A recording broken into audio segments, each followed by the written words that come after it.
right. Hello, everyone. Thank you so much for coming out to the Cabot Theater tonight on this cold, dark night. We really appreciate it. As she said, my name is Leslie Eshelman, and I'm the Director of High Spirit Advisory. And we're going to be introducing you to more people from High Spirit a little bit later. But as we begin, I thought we would start with a little visualization. So if everyone could please think about someone in your life that you're a little bit worried about. I know we all have those people in our life. And then imagine the best possible place where that person could be tonight when it's so cold and so dark. And it doesn't have to be a real place, but this is the best place for this person in your life. Imagine how they feel when they're there. And then imagine how you feel knowing that they're there. It's a pretty good feeling. I'm imagining that a lot of us are thinking about places where there is some community involved. Community is harder and harder to find these days. But when we think about a safe place for our loved ones, it usually is some place where they're surrounded by people who care about them. So this film highlights the benefits of community for adults with intellectual and developmental disabilities and autism. This is typically a very isolated population.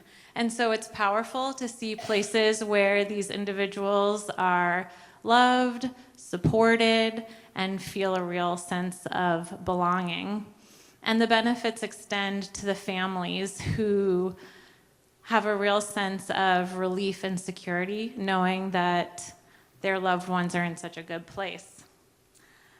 Let's see here. Communities like this are rare, and they shouldn't be. So please stay with us after the film so that we can talk more about this. I just want to say that for accessibility, we have subtitles tonight, and this is new for us, so if you have any suggestions about how to improve the quality of the subtitles, let us know.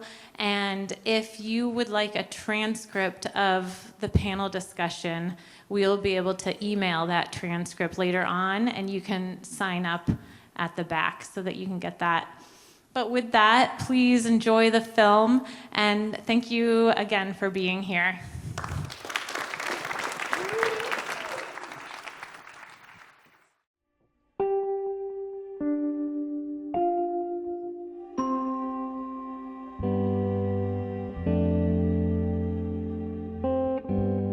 Every year, hundreds of thousands of American adults are left behind, penalized in fact, the very moment they reach adulthood. Bar Swain could have shared the same fate, if not for the persistence of his parents and others. Born in 1987 to Bob and Ginny Swain, Bar, like so many other children with intellectual disabilities, followed a difficult and twisted path through various schools and struggled to find his place. He finally landed in a unique post-high school transition program called Beaver Farm. It was the first point where we could see Bar can learn to work a wheelbarrow and work in a garden and be a member of a working crew and get joy and pride and satisfaction out of doing so. Bar could contribute, and that was really the first time in his life that he'd ever been a contributing member of the community, and that was huge for him. Bar spent 4 years there and graduated when he turned 22. But turning 22 isn't the same for everyone. For too many of the young people who graduate from Beaver Farm, life goes on, but the music finally stops. All across the country, education, vocational training, therapies, and other supports that schools have been providing since childhood come to an end. These students have spent years in a community of enrichment and meaningful work, and then they commit the crime of turning 22. If you graduate from our program and you're gone for 4 months and you gained 50 pounds and you don't have a program, I think it's a neglect. I think it's a neglect. They've been looking forward to so much of coming to that age of graduation and moving on to the world. Life should be full of excitement. And then they leave the school system, and for many of them there's nothing out there. They've had therapies and they've had IEPs and all that, and suddenly now you don't need any support. You'll see people that have had severe behavior issues when they first came to the school. They may have been, self-injurious and biting themselves. They've been able to work with those things and become really socially integrated, really caring people. And then they leave and they're with unskilled staff that are paid very poorly, that rotate very quickly in group home settings, and the behaviors come back. The families go through this continual mill of trying to find placement after placement, and the group home's torn apart. I mean, people that you could happily live with and share family life with, and they're kicking holes in the drywall and smashing the TV set. Many of the students that I first worked with years ago are now in their 40s, and I've outlived a significant number of them. Inactivity, bad food choices, heavy medication, diabetes, obesity, all of it unnecessary.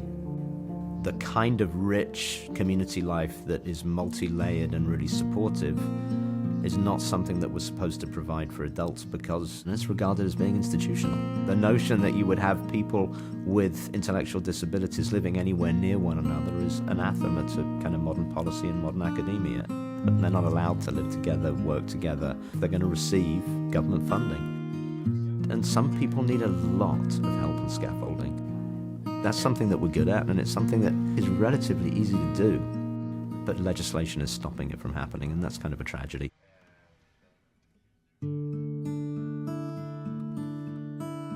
Back at home, Bob and Ginny knew this all too well, and their research led them to one dead end after another. In Massachusetts alone, there was a backlog of over 170,000 people who were living at home because there were no options available to them. And it's daunting for all parents. Every parent meeting after about age 15, people see 22 on the horizon and they're so afraid for their child. And you can advocate for some services, but they're very hard to come by. Could you take something like the transition program at Beaver Farm, which is funded by local education authorities, and could that be a prototype for adult living? Because that would be the real thing. I mean, could you do this with adults? The short answer to that question is yes. While Bar was still at Beaver Farm, Bob and Ginny teamed up with other parents and spent years laying the groundwork for what has become High Spirit Community Farm, a work-life pilot program. Where do you think you're gonna go? Go to playground. You wanna go to a playground? That'd be so nice. That is the idea. That is a good idea. How would you do in Florida though? This one's from Florida. It says, "Happy birthday to you. I love Mom," and you can put Will or Willie. Which one? Which one? You tell me. Will. We want to do Will in this one? Okay. I just did Willie. 10 years ago, Derek and Leslie were a pair of aspiring farmers who had no idea how much their lives were about to change. So we really definitely thought that this was just going to be a stepping stone for us. Working with people with disabilities was an interesting bonus, but not something we were interested in long term. Our long-term goal was actually to get a huge farm and live by ourselves with our dog. Even when we took the position, it was definitely with the goal of just getting that farm up and running. I wasn't even excited about the nature of the work. And then Ginny brought Bar to meet us. Derek and I were both shocked and overwhelmed. We couldn't understand what Bar was saying. He clearly needed a lot more physical help than what I had anticipated. He loves physical contact, which if you're new to that, that can be very overwhelming. I think our jaws kind of dropped, to be honest, and we just thought, well, here goes. And I mean, it took a matter of days before Derek and I realized that we would like to keep the job more than just temporarily. In the last 10 years, High Spirit has expanded to 3 houses, multiple householders, staff members, and volunteers. And the one word that keeps popping up is community. That can mean different things to different people. It's just neighborhood living, just lots of people pouring energy into the day together. You don't have to be a weirdo to be able to enjoy living here. What High Spirit is doing is intentionally creating a community of difference. There is no end goal beside community. The idea of living in community was actually kind of terrifying, but once we started living at High Spirit, it was just impossible not to love them and not to see how this lifestyle not only benefited them, but it also benefited us and how we needed community. So can you tell me about the tools that you have there in your tool belt? And my tube, my tape measure, I got my this and my... Is that your level? Yeah. Got any other tools? No hammer either. I don't have hammers, I don't have any hammers. Oh, we gotta get you a hammer. What happened to your hammer? No, What do you got there? money. What do you use that for? I don't know. You like to spend some money. What do you like to use your dollars for? Sodas. It's just so funny. Like, Steve, normally all afternoon you just keep talking all afternoon. Now we're just getting a little shy. No, I'm not. No, I'm fine now. I'm Are you sure?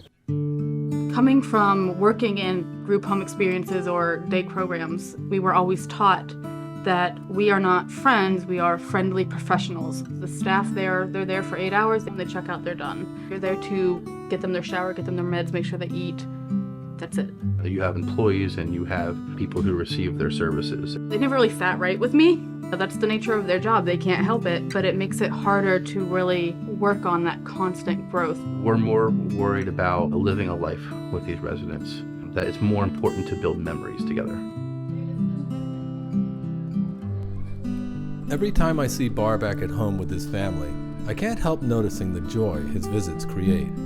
So I have to ask, what's wrong with living at home? It is tempting for people to want to keep their kids at home. But the reality is, we'll get old and our son will have another 40 years to live. So at some point, you're going to have to find a solution anyway.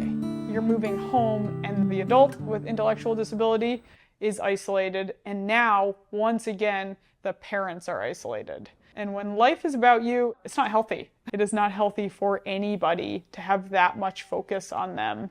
As a kid, I felt this enormous sense of obligation that there was a high potential that I would be taking care of him for the rest of my life. I think about other siblings who have not had an organization like High Spirit to lean on in their lives and how limiting that has been to their freedom all the time. The troubling part of the very large percentage of people with disabilities is that they are confined to their home, but they're just horribly lonely. That leaves me with just one more question. Where do we go from here? Of the people in this country like Bar, a tiny percentage get to live the way Bar lives. A tiny percentage receive the supports that he receives. And we'd like to see that change. We would like to help make those changes. The reason he has this life and the reason he gets these supports is because High Spirit exists. But High Spirit only serves 9 residents. High Spirit has worked closely with the state to bring their community to its full potential and serve as a model for other communities to help fill this ocean of need. I think Massachusetts will be a leader in this area as other states also try and serve the many, many adults who are not being served. As they see how High Spirit has served very complicated people for a number of years now with success. It's not a hard formula. Living in community with people who are good at giving care, good at being friends and opening their hearts. It's a life a lot of people would choose if they knew it existed. If you're truly committed and you're actually going to put the time in, it's the most rewarding thing you'll ever do. You get to build a life with somebody, and that's pretty awesome. That's exactly what I was hoping for out of life, and I didn't realize this is the way that it would come.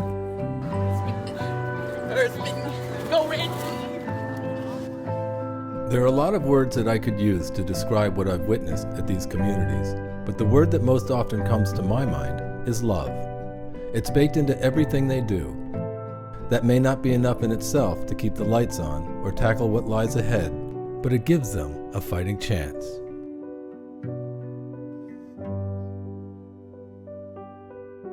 I'm going to tell you what I think Bar is thinking as he goes through the day. I think he's terrified. It's got to be really frustrating to not know what people are saying most of the time. It's got to be really frustrating to know that so many people can do things that I can't do.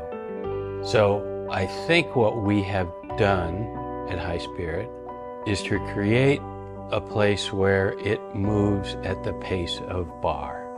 When that happens, when I get to live my own life, then all of those things like depression and feeling inadequate, that can fall away. When the people understand me, I'm not terrified. I'm not scared.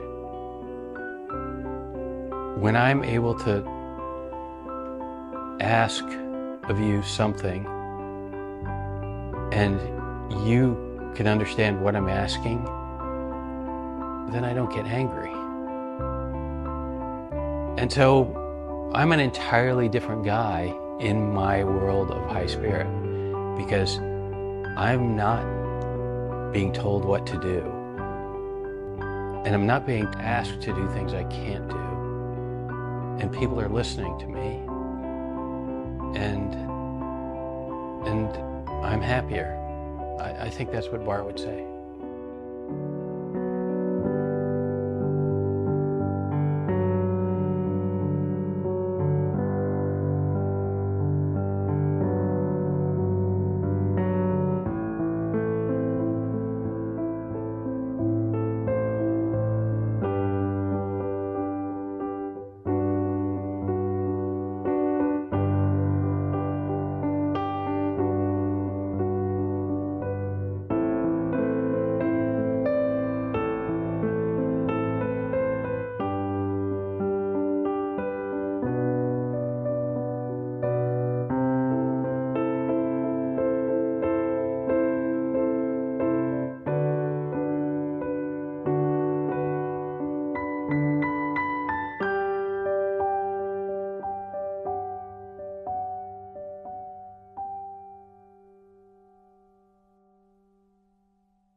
Thank you. There's so much to discuss from that film. If you need to leave, don't feel obligated to stay, but we'll be excited to have this conversation with anyone who can stay. I wanted to introduce everyone on the panel. So we have Billy Parker, who is the filmmaker of that you just saw. And we have Martha Bedell, who is the board treasurer for High Spirit Community Farm. And we have Ginny and Bob Swain, who are both parents of Bar and also co-founders of High Spirit Community Farm. And Leslie Eshelman, who is the director of High Spirit Advisory. And I'm Derek Eshelman, and I am a former employee of High Spirit who is in the process of joining the board. Not a very impartial moderator, I suppose. So we're gonna start with a few questions that we have prepared, and then we're gonna open it up to the audience to ask any questions you might have. Bob, I wanted to start by having you tell us a bit more about why we're here tonight. Well, Billy made this great movie about High Spirit. We created High Spirit because we didn't have any choices. We looked around for places that Bar could go to and the places that we liked there was no way he'd ever get into, and the state had a lot of places that they liked that we would never send him. And so we worked with the state to create High Spirit. So Ginny and Dia and me there's no like robust library of literature that you can read to tell you how to care for an adult with a disability. And that's a real problem. I mean, we had, as you saw, we had great inspiration all the way through. We had Camp Hill School, of course. We had inclusion in Cambridge at during its golden years. We had all these really important lessons that were taught to us along the way, and great people, helping us. But High Spirit has now been in existence for 16 years, and we have learned a lot. We now know what works and what doesn't work, and we're a pilot program for the state. So we are here because we want a lot of other small communities to be available to serve other people who would benefit them, as BAR does. In fact, the other reason we're here is because the movie's so great, and Billy did it just because he's Billy. So, yeah. Well, that brings me to my second question. As someone who lived and worked at High Spirit, this movie feels very important to me. But Billy, I'd be curious to hear your thoughts after you visited High Spirit and started deciding to film this. Why do you think this story is important, and how did you become so invested in it? Well, I started just going out to High Spirit because I thought they might need help just putting together a video to raise money. Nobody can hear me? Okay. And I sort of looked deeper, and once I heard this whole notion of, at first I heard, this people hitting this wall when they turned 22, and I wasn't sure if there was a dangerous intersection in Great Barrington or what. But once I realized what that was, I realized that not that I had a story suddenly that I could tell, but I had a story that needed to be told. And this is a problem that's not going away, it's getting bigger. And so our sort of, the video here, the film is not really, it's mostly just sort of a calling card, a way to get people together and talk about this issue. So we're not sort of running around to film festivals chasing audiences. We're basically targeting people that need to see this. And more than anything, there's educators we want to go after and legislators, but more importantly, it's families. Families exist all around this country that are all in these silos of pain, and they think they're alone, but they're really not. And if this film can get us closer to having those people connect, then that's great. So I'll let Leslie talk a little bit about what the advisory part of what our mission is to create a network so that all these voices can be heard at once. But we'll get into that. That actually leads perfectly to my next question. Billy, you ended the film with a quote that said, "High Spirit has started a nonprofit that will provide support for families." So Leslie, could you tell us a little bit more about what that looks like? Yeah, so as Bob said, High Spirit Community Farm has been running for about 16 years now, and we feel like it's a success. And it's unique. So we decided to start what we're calling High Spirit Advisory. And this is a program that is set out to help guide others to create communities based on the model of High Spirit Community Farm.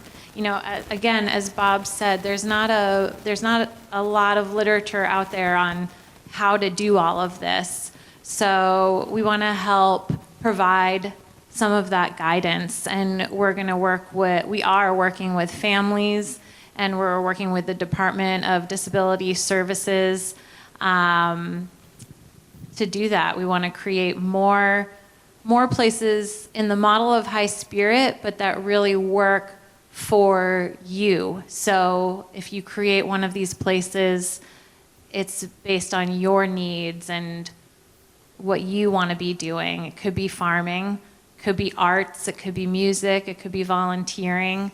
But there are a few things that are really essential, and community life is part of that.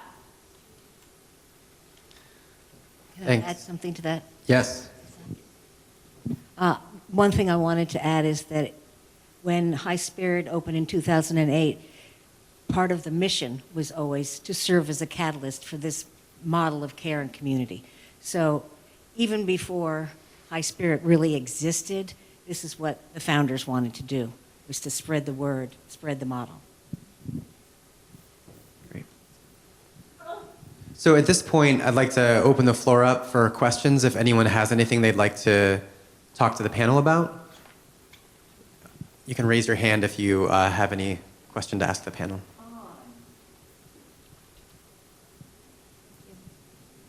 I'd like to know how you got all this funded. I'm in Essex. I'm 68 this year. My husband's 66. Our son is 32, and he lives with us. He's more on the profound end of the spectrum and attends a day hab program. Certainly has a rich life going to recreation programs, but always has somebody with him.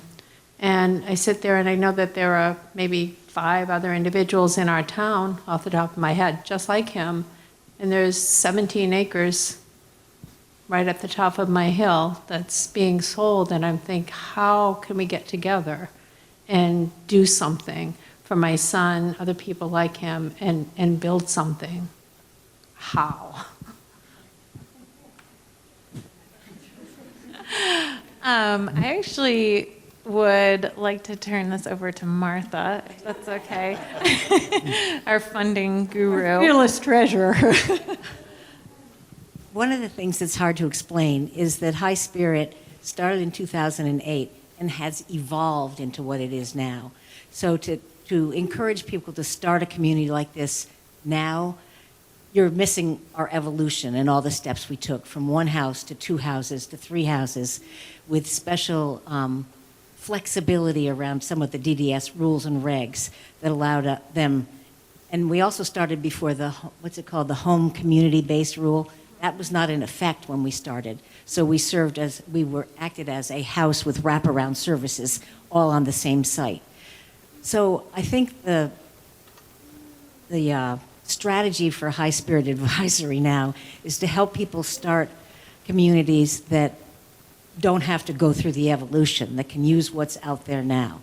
So first we had individual shared living contracts for our residents, and that they come with a chunk of money, and they lived at home. And because it was wraparound services, they worked there too and communicated or participated in community activities. Then we became our own agency, which gave us more funds to actually expand the program, do more projects, do more community-connected activities, and house more residents. And then we became a licensed community-based day supports program. And one of the flexibilities we have is that we are a shared living model. We have contracts with the state for our people, but we actually pay our householders salaries because they are CBDS employees. So that, because you can't pay a stipend, you can't pay a salary to a householder under a shared living contract. They only get a stipend to help defray some of their household costs. But we want to set up this so that our householders, our providers, are trained professionals, that they can make a career out of this and have a life as a, participating, tax-paying, available for benefits and Social Security kinds of employees. So we've twisted the model around to be able to do that. And I think our goal now, Leslie and I have been talking about this, is to figure out a way for new communities to do that without having to go through all the steps we went through. Without, for instance, maybe having a CBDS yet, being able to participate with choice and other things in the community. So it's complicated. But can I just, what would be your advice to, if I'm guessing one of your questions is, well, how do I start? Where would I start, and where's that money going to come from? Can I speak to that? So we started with not that much. The group of parents that got together to say this is what we want to do and have it running in about 3 or 4 years, we raised about $100,000. 40 first, but then an additional 70 after that. And then we first rented a property and then did activities in town and chores at home and things very simply. And then eventually one of our stepfather of one of the incoming residents agreed to co-sign a mortgage, and we bought a tumble-down building, a B&B that these guys lived in when it was quite humble. And so it's been a slow process. And then eventually we were able to get enough of an income stream that we could release that parent from co-signing on our mortgage. We still have a mortgage. We still have to fundraise. Most of our operations, not all of our operations, are covered by Department of Developmental Services dollars that come in with each resident and participant. And then additional funds are raised to support the advisory work and also to support benefits for our full-time staff, such as healthcare benefits and retirement benefits, that again motivate good people to stay in the positions instead of the enormous turnover rate that there is in with most staff who care for people with disabilities. Yes, again, to reinforce what Martha said, we didn't have it all. We built it slowly, but also we realized several things that became key ingredients that we would recommend people have to start off with, and that is more than one family, more than one person being served, maybe even more than one house to start with, because the community being able to lean on other people who are doing the same work is really important to support each other, to give participants another community, another house that they belong to. And then another thing that we realized is that the job is just too hard to be both a householder and a CBDS employee. So we actually have expanded our model now where we do have some shift workers who come in and help either in the house or on the day program. So the model has changed a little, but I think for our residents, it is still the same. It's a very integrated work-life program where they live there, they can go out and work. If they're tired or if it's just not a good day, they can go home. It's incredibly flexible for our crew who need that flexibility and that very slow rhythm to their life. Can I just ask a question here? So when I'm listening to all of this, it sounds like a ton of information and very overwhelming. So if I'm in the audience tonight and I am interested in creating a community that follows this model of care, what pieces do I need to have in place before I reach out to High Spirit Advisory to start this process? I think you can reach out to High Spirit Advisory at any point. And we have very, very basic blueprint of the steps that need to be taken. And you might do them in different order, but the very first step is to find a team that you want to work with. And High Spirit Advisory can actually help you do this. You know, I've met a lot of you tonight, and hopefully we'll be communicating even after tonight, so I'll know that Susan from our Cabot Theater showing has a son who's 30 who loves music and wants to live in the Pioneer Valley, and you know, I might know someone that would be a good connection. So that's something that we can do together, but you can also bring High Spirit Advisory in to talk to a group that you already know of. We would love to do that. So you form your team, you think about your vision, and we're also happy to give input on your vision. And we recommend that you make a nonprofit, and that way you can start raising money for things like purchasing a property. And once you get going, then you can get your operational funds from the state of Massachusetts. We also have on the website for the advisory is basically a blueprint for how to go about starting a community. And I was going to ask you to expand a little on the advantage that High Spirit has having its own agency and how that could possibly help other people. Okay, cool. I want to make sure we get questions Okay, from the audience too. We're hogging all the questions up here. Does anybody else have a question? I had a question. First of all, thank you for sharing that video. It was tremendously inspiring. I have a couple of friends whose families are dealing with these issues, and I can certainly empathize, so that's why I'm here.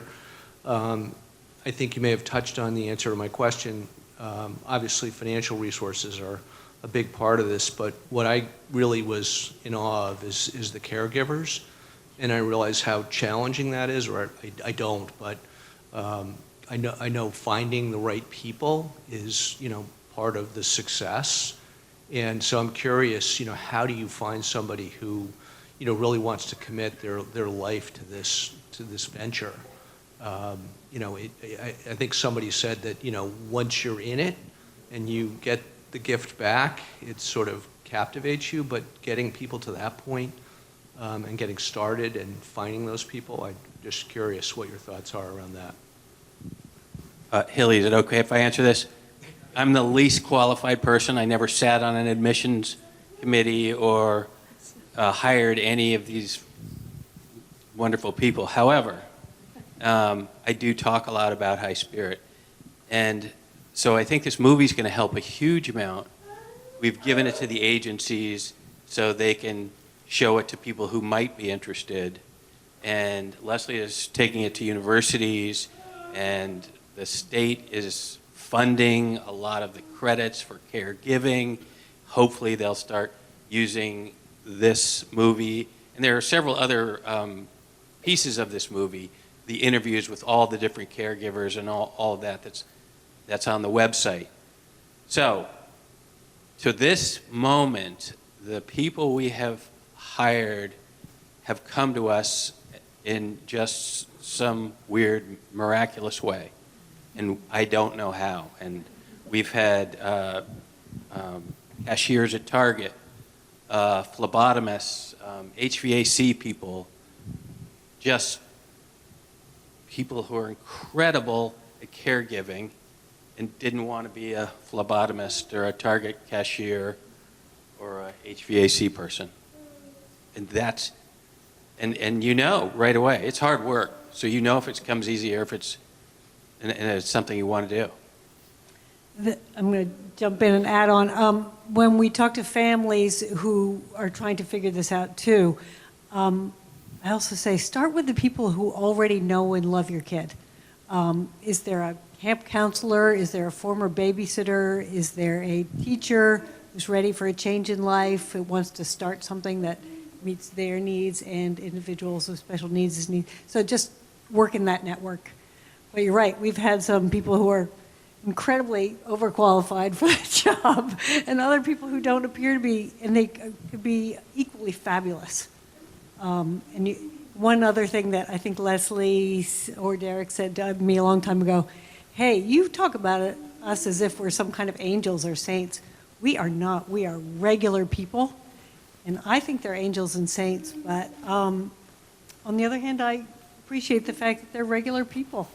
And this is a good job in many ways. Thanks. Is there another question? Yes, question has to do with money. With having an interest in creating a community, how does one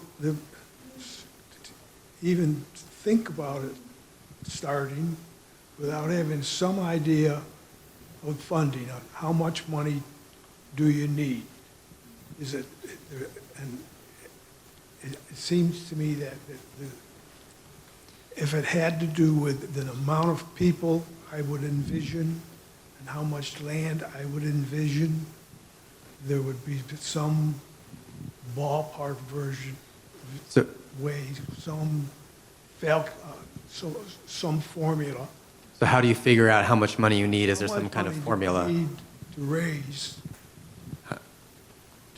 I think I just go simple answer because it's a complex, really complex answer.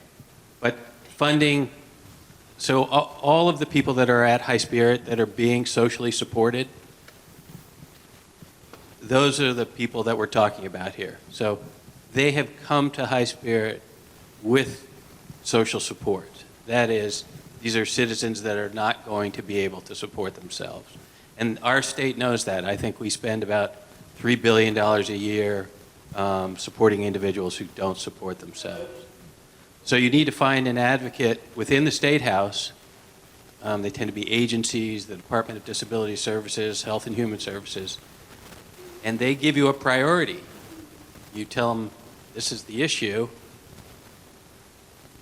That's the main source of funding. Those individuals come with funding.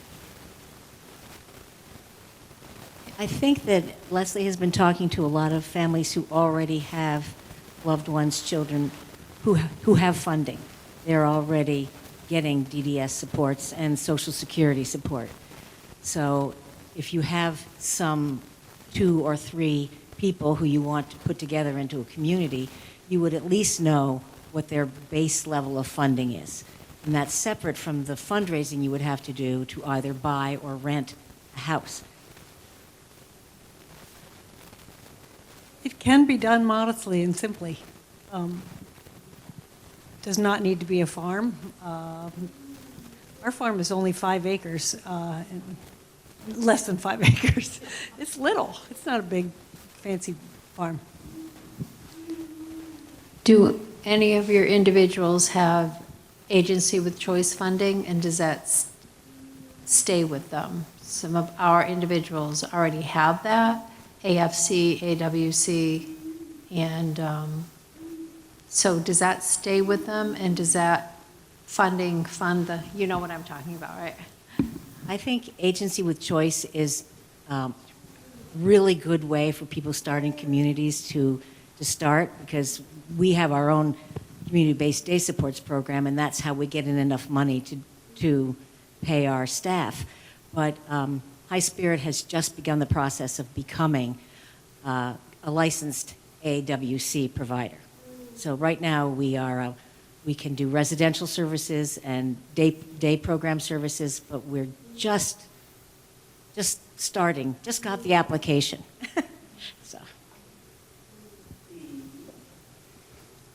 So I have 2 questions. And the first one is, from the first glimmer of we want to do this, to moving 2 or 3 or 4 people in, what's the timeline?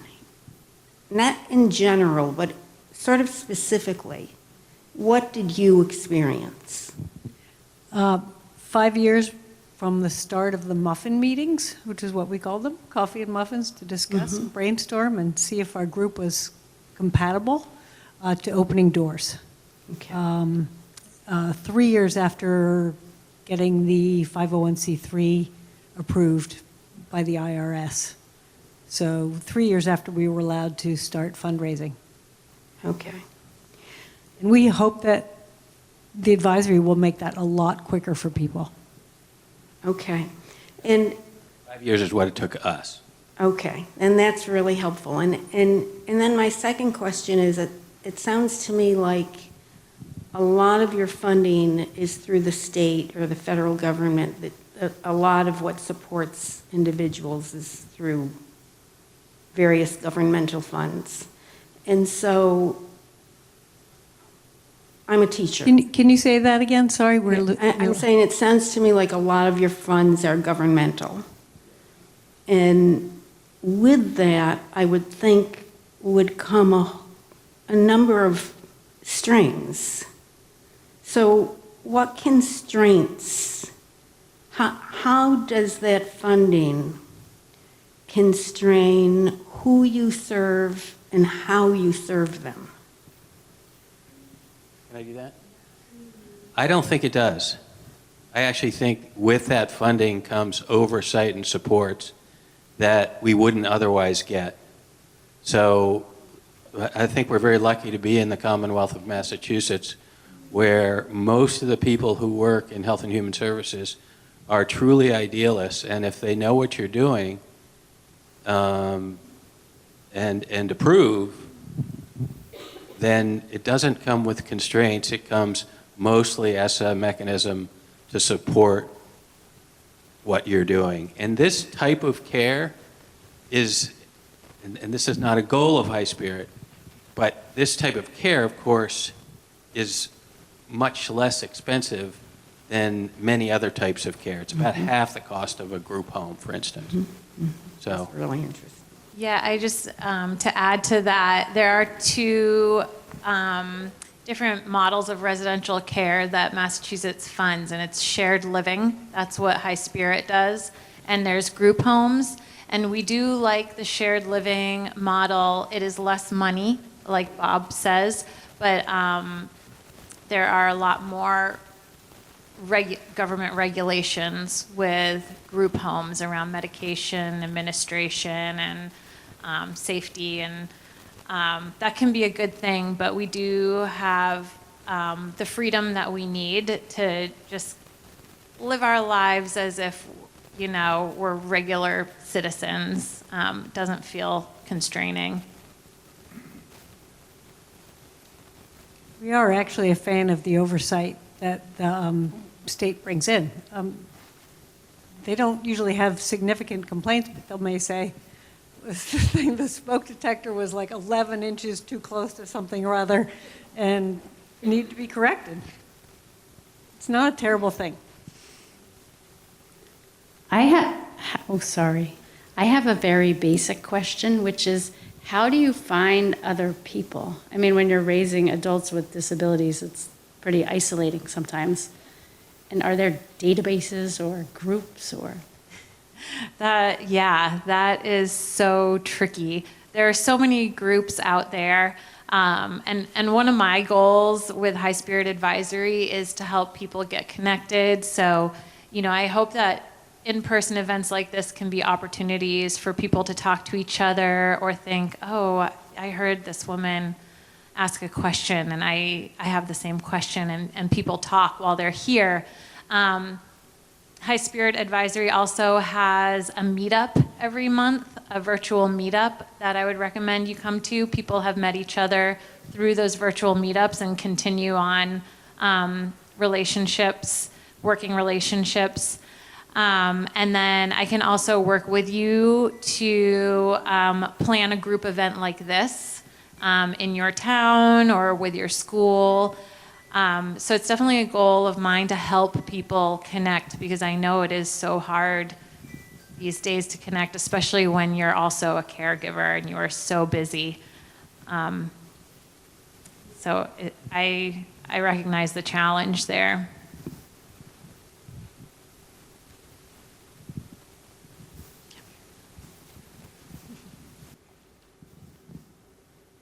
Let me start by saying thank you so much. And the beginning is never easy, but you have walked the step for so many of us. Thank you again. And I think it's Mr. Swain, I forgot your first name. I think you were on the call today that mentioned about this program. And it's funny, I never knew about High Spirit. So there's another thing again. You were talking and mentioned, we don't know how we find people. I don't know, I have to say, the higher spirit, you know? And some of the questions that I have, it's finding the appropriate people to come and support our loved one, because we know they are at a higher rate for abuse. And that's the number one fear of parents and guardians and so on. Number two, at the state level, you get the financial support. Federally, do you have that too? Do you have a line item or so that come from the state every year? Do you need to keep advocating? If you get 100,000, you have to keep going back and say, don't forget to add that to the budget. I don't know if you do that. And also to your whoever represents you, your senators or your congressmen or women, do you advocate to them also to find something? Because this is very special work all the way for our children. And I know also that you talk about the CBDS, right? And especially for those with secondary language, even though we hear it, we talk about it, but we need to hear what the words mean. I'm so sorry. We use this darn okay. acronyms and CBDS, which is Community-Based Day Services. It's essentially the day program. So the residential program is separate from the day program, and High Spirit has 2 licenses, one for each. I'm so glad you came. And thank you for coming. This movie and this panel is actually for you. And Leslie's here to help. So you had 4 questions. They were all good. Can I try one more of her question? And he's going to try one more. Sorry. Your question about the safety of your loved ones, it's an incredibly important question, and this population is very, very vulnerable. Surely. And yes, we do all the required screenings. But the way the community is organized, Derek and Leslie can probably speak to this best, there's a lot of people around your individuals. People are not often left alone with one caregiver. There's just a big group of people around, and they also know our residents so well. You can see if someone is out of sorts. They may not be verbal, but they'll let you know if they're... Yeah, I think, there's 3 homes on the High Spirit Community Farm property, and the homes are all, it's very transparent in all the homes. We all work very closely with one another. So if another staff person were to notice something odd happening in my home, we cultivate good communication so that we're able to talk to each other about that kind of thing. So I think the 3-home model is really important in that kind of safety net for residents in each of the homes. They have these other neighbors that are also keeping an eye out. And then we have the level of the families. The parents are not really involved, but we're close with the parents and they can communicate with us. We have the board of directors of the nonprofit, and then we also have the oversight of the state. So we've done really well. If I can add one thing to that, it feels like there are a lot of pieces at High Spirit. Of course, that kind of nightmare scenario could happen anywhere where someone is abused. But like you said, the communication between the houses. Also, I feel like there is this goal to empower all staff at High Spirit. So whenever anyone notices anything concerning, we've had really great communication from interns coming to other householders and saying, I saw this doesn't feel right, and we're able to take action on it. And then the final piece in my mind as well is the fact that our residents spend half of the day at High Spirit and half of the day in the community. So they have other relationships outside of the community and other people who care about them and love them. It's just another set of eyes and other people looking out for them. And so it's not like someone's isolated in one home and suffering in silence. And I think that makes our model a little bit more resilient to... Can I do... Oh, go ahead, sir. In the movie, you met a guy named Dan McCannon, and he's a Harvard Divinity professor. And he was describing the difference between caregivers and care receivers. And if there's a sharp line, if there's a divide between the caregiver and the care receiver, it's dehumanizing for the care receiver.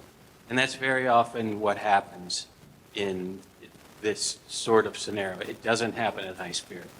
The person with a disability has an equal and the same amplitude voice as the person who's giving the care.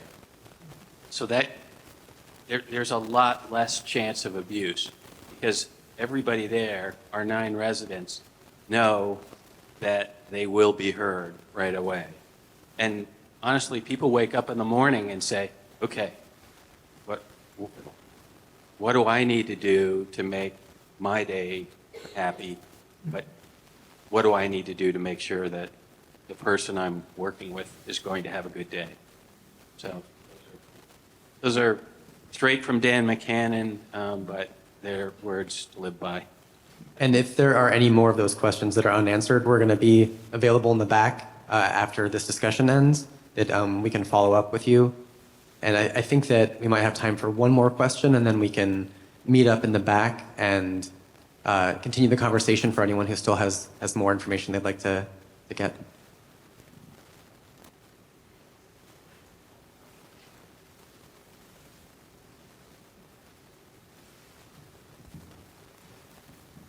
Thanks. Who is in charge of, or how did you figure out the activities that the residents will be doing? Is there someone that decides that, or is that a... Yeah, so at High Spirit Community Farm, we have a day program. And for a while, we have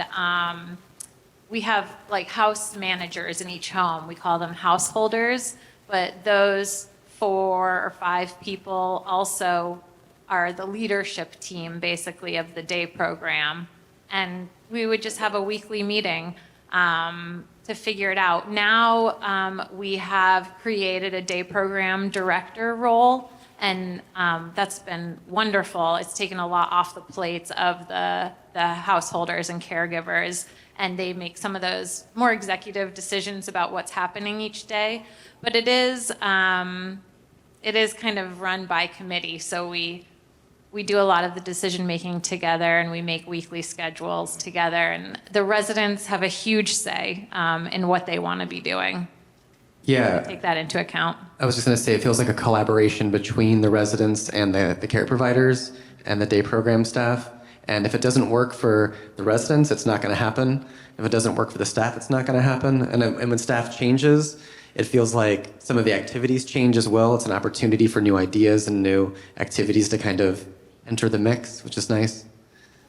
So I think that's all the time that we have for questions right now. But like I said, we're going to be around for another half an hour in the back if you'd like to discuss further. Thank you so much for coming.